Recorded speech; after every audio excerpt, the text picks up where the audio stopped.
खबर है फर्रुखाबाद से, जहां पंचायत की राचन के सदस्यों ने जिलाधिकारी को दिया प्रार्थना पत्र। जी हां, खबर है उत्तर प्रदेश के फर्रुखाबाद जिले से, जहां विकास खंड राजपुर ग्राम पंचायत की राचन के पंचायत सदस्यों ने फर्रुखाबाद जिलाधिकारी संजय कुमार सिंह को एक प्रार्थना पत्र दिया, और जिसमें कहा गया कि ग्राम पंचायत की राचन में प्रधान सचिव के द्वारा शपथ ग्रहण व ग्राम पंचायत की समितियों गठित होने के बाद आज तक कोई भी ग्राम पंचायत की मीटिंग नहीं की गई, ना ही कोई एजेंडा मुनारी कराई गई, जिसके कारण हम लोगों को सही विकास के कार्य न होने की कोई जानकारी नहीं मिल पा रही है। जब हम लोगों ने मीटिंग और विकास कार्य न होने की जानकारी प्रदान में मांगी, तो उन्होंने कहा कि तुम लोगों को बताना जरूरी नहीं है, मीटिंग सब कागजों में हो जाती है। गांव में कोई मीटिंग नहीं करूंगा, मेरा कोई कुछ नहीं कर सकता, तुम्हें जो करना होगा वो करो।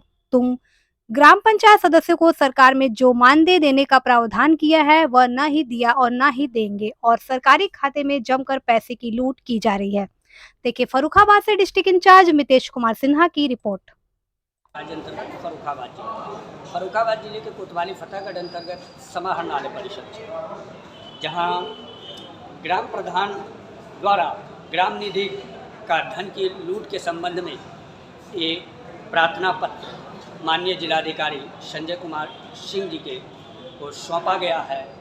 अब हम जानेंगे ग्राम पंचायत सदस्यों के माध्यम से कि आखिर यह क्या मामला है और ऐसी क्या परिस्थिति आ गई जो मजबूर होकर फर्रुखाबाद जिलाधिकारी को यह प्रार्थना पत्र देने के लिए बाध्य हो गए। क्या नाम है सर आपका? ये सब सदस्यगण हैं ग्राम पंचायत के, जो पंचायती ग्राम पंचायत सदस्य है और निर्माण समिति की अध्यक्ष भी है। ग्राम सभा में आज तक कोई भी ग्राम पंचायत की मीटिंग नहीं बुलाई गई है और ना भी कोई एजेंडा बनानी कराई गई है। और जो पैसा निकाला जा रहा है लगातार फर्जी तरीके से पैसा निकाला जा रहा है और हैंडपम्प के नाम से, नाली के नाम से, अन्य तरीके के नाम से निकाला जा रहा है, क्योंकि गाँव में देखा कोई काम नहीं हुआ है। जैसा कि आपने प्रार्थना पत्र में अवगत कराया है कि कई ऐसे मामले हैं जिन पर अवैध निकासी की गई, जैसे कि हैंडपंप नाले के नाम पर अवैध निकासी, इस तरह के कई मामलों का आपने वर्णन किया है। आखिर कितने मात्रा में हैंडपंप की सूची सौंपी गई है जो जिनको उन्होंने आश्वस्त किया है कि मैंने हैंडपंप जो है सुचारू रूप से उसे सही करवाया है? कितनी संख्या होगी? संख्या 120 हैंडपम्प उनने सही कराए हैं, जिसका पेमेंट उनके द्वारा निकाला गया है, जबकि गांव में मात्र 10 हैंडपम्प सही कराए गए होंगे। जांच पड़ताल तो सब खराब पड़े हैं। जनता ट्राई कर रही है, तब मजबूरी में हम लोगों पहले सादा प्रार्थना पत्र देते रहे, कोई कार्रवाई नहीं हुई, तो हम लोग शपथ पत्र के माध्यम से माननीय जिलाधिकारी महोदय को प्रार्थना पत्र देंगे। ये किस ग्राम सभा की यह समस्या? ग्राम पंचायत के राजन विकासखंड राजन। जैसा कि आप देख रहे थे कि जल ही जीवन है। आप बिल्कुल सत्य सुन रहे हैं कि जल के बिना प्रत्येक जीव का जीवन यापन करना कठिन ही नहीं नामुमकिन है, और इस जल की समस्या को भी एक प्रकार से खिलवाड़ में लिया जा रहा है।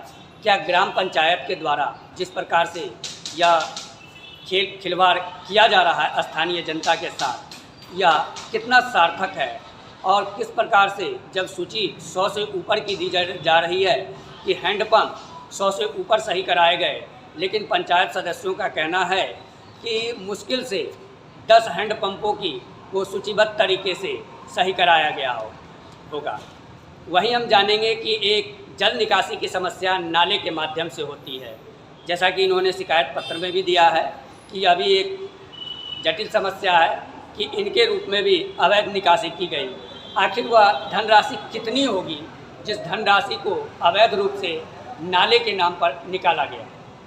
तो हैंडपम्प के नाम से करीब 3 लाख रुपये और रसोई 4 लाख रुपये करीब अन्य की वगैरह में डाले हैं। और प्राइमरी स्कूल माखन नंगला, प्राइमरी स्कूल राम प्रसाद नंगला में टाइल्स के नाम से रुपये निकाले गए, जबकि स्कूल में एक भी टाइल कोई भी कार्य नहीं किया गया है मौके पे। आज भी मौके पर कोई कार्य नहीं है। 3 महीने पहले टाइल्स के नाम से पैसे निकाल लिए गए, 2 कमरों में टाइल लगा दी। जिस 2 कमरों का वर्णन किया गया है, उस 2 कमरों में कौन कौन सा कमरे का वर्णन किया गया है? प्राइमरी विद्यालय में कोई कमरे भी होते हैं, एक ऑफिस होता है, 2 कक्ष होते हैं। तो यह टाइल्स की जो जिक्र की गई है, तो जो प्राइमरी विद्यालय आप कह रहे हैं, तो इसमें 2 कक्षों का वर्णन किया गया, तो क्या प्रधानाचार्य के कार्यालय में टाइल्स लगाने का वर्णन किया गया है या कक्षों में कौन सी शिक्षण कक्षों में। शिक्षण कक्षों में?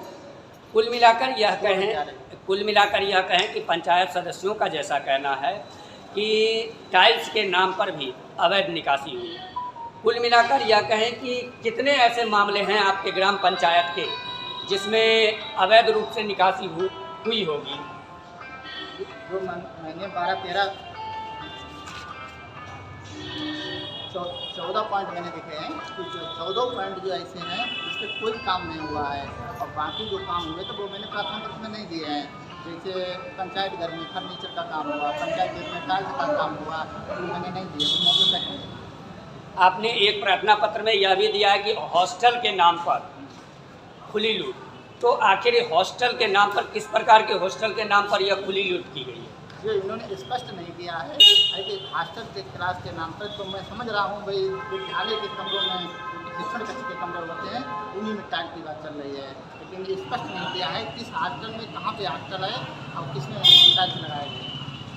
आपने वहीं इस प्रार्थना पत्र में यह भी जिक्र किया है कि ऑनलाइन के माध्यम से 2-2 बार निकासी की गई। यह किस प्रकार की निकासी है?